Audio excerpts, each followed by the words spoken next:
બીજાની પ્રશંસા પચાવી એથી મોટું કોઈ કઠણ કામ જ નથી. એથી મોટું કોઈ કઠણ કામ જ નથી. અને બીજાની પ્રશંસાને પચાવી જાય એ મુક્ત હોય તો જ પચાવી શકે, બાકી કોઈની તેવડ નહીં પચાવી શકે.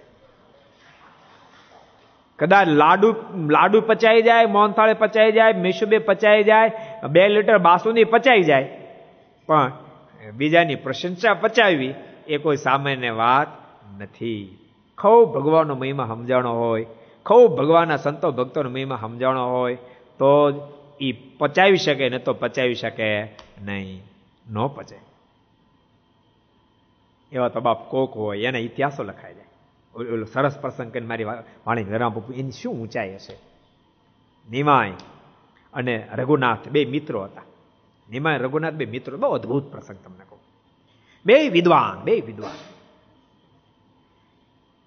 પણ 2 પોતપોતાની રીતે વિદ્વાન અભ્યાસ કરે. એક દાડો 2 નાવમાં બેસી અને નદીમાં સમુદ્રમાં ફરવા માટે ગયા.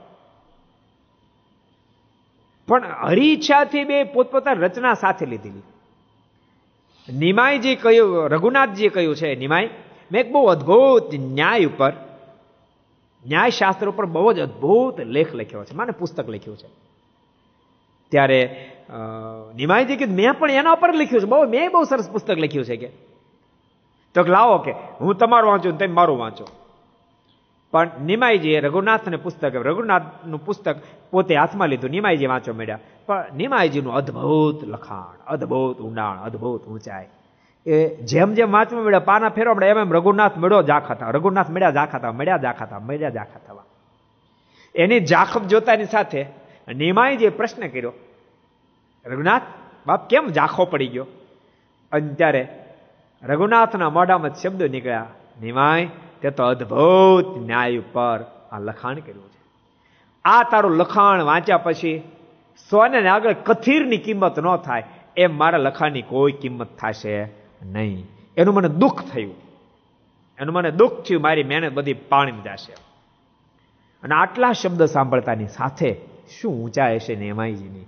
નેમાઈજીએ કીધું કે એવું છે, લાવો તમારું પુસ્તક મને જોવા દો. તો રઘુનાથદાસજીએ નેમાઈને હાથમાં પુસ્તક પાછું આપ્યું. નેમાઈજીએ પોતાનું લખાણ સમુદ્રમાં ફેંકી દીધું. રઘુનાથે કીધું કે નેમાએ શું કર્યું? રઘુનાથ બાપ, મારું શાસ્ત્ર પૃથ્વી પર વિદ્યમાન હોય તો તારું શાસ્ત્ર ઝાખવું પડે ને. ચિંતા છોડ, તારું ન્યાય જ દુનિયામાં પ્રસિદ્ધ થાય. જા, મને જરાય ચિંતા નથી. તે બાપ ઈ મહાપ્રભુ ચૈતન્ય બની શકે, અને એના મોઢામાંથી શબ્દ નીકળે, હરિ બોલ, હરિ બોલ, હરિ બોલ, ને આંખોમાંથી આંસુઓની ધારાઓ થાય. એ પ્રભુમાં પ્રેમ કરી શકે. अगर ये वीडियो आपको पसंद आया हो तो लाइक करें और शेयर करना मत भूलिए. सब्सक्राइब करें सरदार कथा चैनल को और बेल आइकॉन पर क्लिक करना मत भूलिए लेटेस्ट वीडियो सबसे पहले पाने के लिए.